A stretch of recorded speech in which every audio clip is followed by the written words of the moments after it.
What's up, guys? Today we're going to be doing an updated conflict tutorial. We're going to be going over just some key points and what's new with the 1.3 conflict. So, still, as always, once you choose a faction, you won't be able to switch. So, if you're playing with friends, make sure you guys always choose the same teams. And when you join a team, you can pick an existing squad or you can create your own. You can change the name and squad, and you can also make it public or private. So the goal of conflict is to capture 5 of these main bases, which are the purple bases. Any base in purple is a main base. So whichever team captures 5 first will win the game. And also you always want to use the code names for the bases when you're playing, just in case the enemies have your radios or your comms. So just make sure you're using the code names.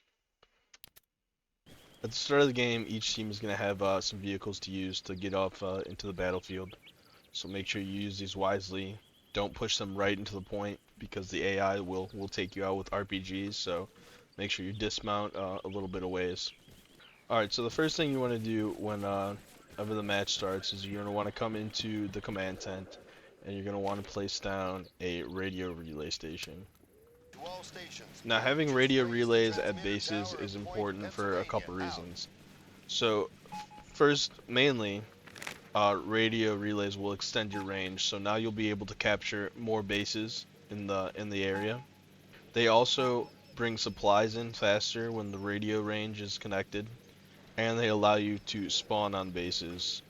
Also, in the 1.3 update, for every radio tower that is connected to the base is how long it takes for that base to be captured. So the more radio towers you have connected to the base, the longer it will take for the enemies to capture, which is important in the 1.3 update because you're no longer able to spawn on bases that are being captured. So you're going to want to have radio towers at every base, just to make sure it takes as long as possible for the enemies to capture the bases, so you have even more time to get down there in vehicles and whatnot. Now, the second thing you'll want to place is a vehicle station. Now, there's some debate here on what to place. Some people will say a large vehicle bay is better so you can get supplies moving faster. Other people will say a light vehicle bay just to get, troops into the battle faster.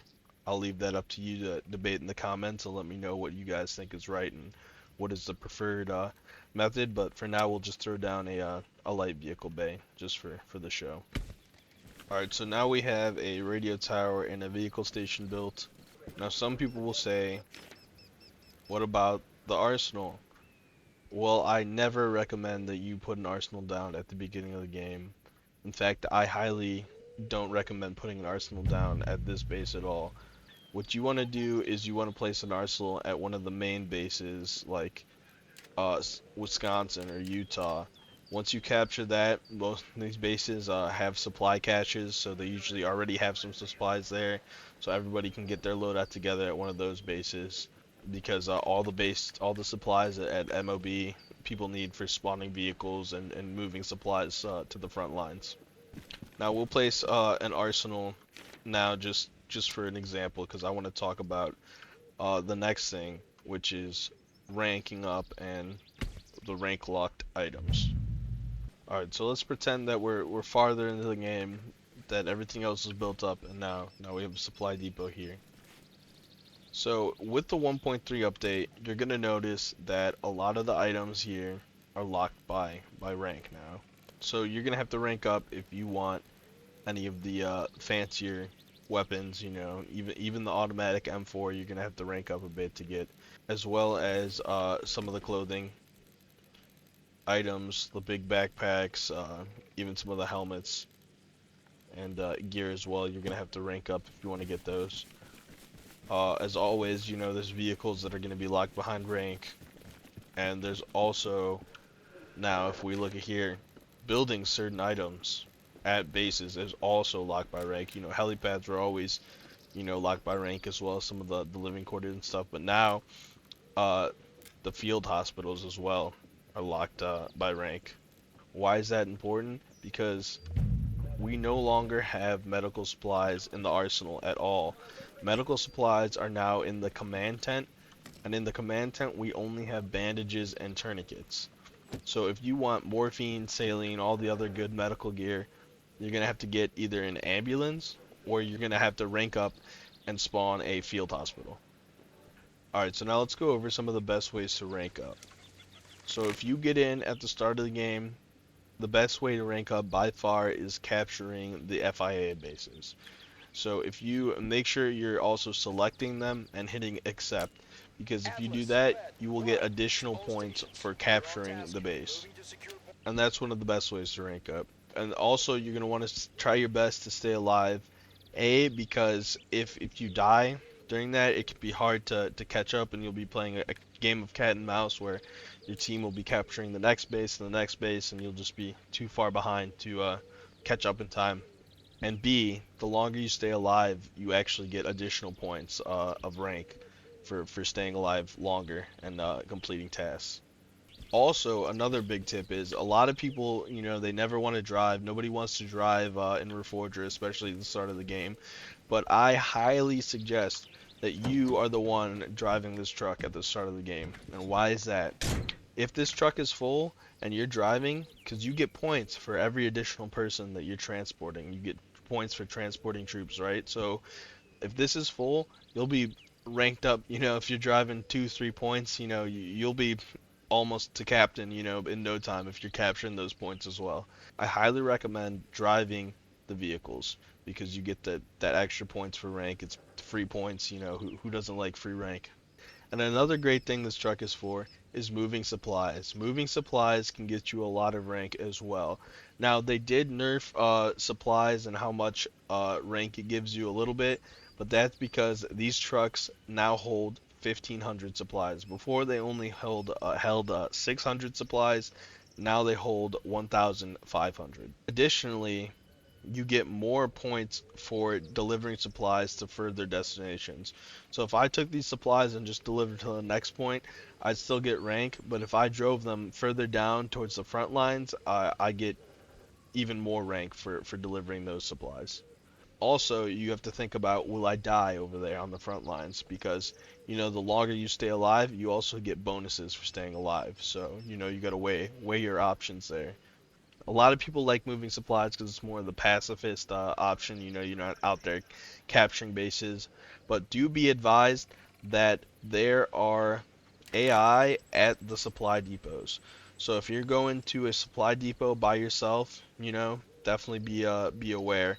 And you know what? Try to bring a friend. Ask a buddy or a random. You want to come with me to this supply depot, and just give me some cover, because not only will you be getting points for moving the supplies, but if he's riding in the cab with you, you'll also get points for transporting troops. Another thing about the supplies too is there are hidden supply depots all over the map, not just these points here. One of the main ones that I know is here at Power Plant. There's a lot of supplies there, but there's hidden caches all over the map.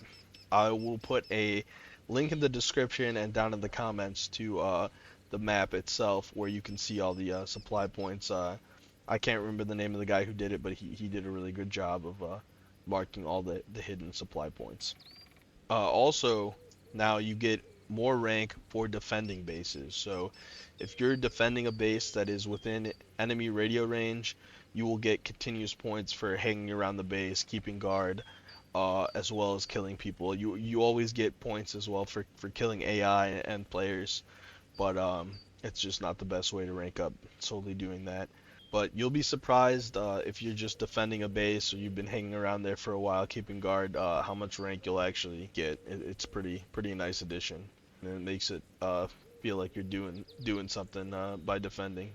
Another way to rank up is by building up the base. So any structure you place at the base, when you build it up, you will gain points for building. You see, I'm not ranked enough to build a living quarter, but the living quarter is actually really important for a couple reasons. So not only can you spawn AI to defend the bases, but the living quarter actually brings down the amount of supplies it costs to spawn there by 50%. A lot of people don't know that, but you can actually look. It says it in the feud manual in the conflict guide. Another thing I want to mention in the 1.3 update is you got to watch out for razor wire now. So razor wire will cut you, it will slow you down, and it will make you bleed. So a lot of people are going to be, being sneaky with this, putting this all around bases and whatnot. I've seen people get pretty creative with it. So be advised, you can't just walk right through the razor wire. It's definitely going to slow you down, and it's going to do some serious damage. So also in the 1.3 update, AI have been significantly improved. So they're able to hit moving targets better. They're going to be seeking cover. They're going to be flanking and counter-attacking. So keep that in mind when you're pushing into the FIA bases. That they are really deadly. You can't just be driving a vehicle in there. Even an armored vehicle, you can't just drive it onto a point because they will hit you with a rocket and it'll be over for you. So just make sure you're dismounting. If you are in a vehicle and you want to support, make sure you're doing it from a good distance where you're not going to be immediately targeted by an RPG. But even at that point, I'd still be careful. I'd rather just push in onto foot on the point, just to be safe, because they're really accurate with the RPGs, even more so than they used to be. Now, also, if you're just getting started, I highly recommend playing on a server that says, beginner friendly, IDZ1. There's a bunch of other ones in the US as well that say beginner friendly, and sometimes they'll have boosted rank as well, so you'll get more points for rank for doing things, which is nice. So you'll be able to get into the action a little bit faster on those servers as well. So if you're starting out, definitely check out one of those servers, because people there will help you out for sure, and you may be able to rank up a little bit faster. And that pretty much wraps it up there. Thank you so much for stopping by. Really appreciate all the support I've been getting lately.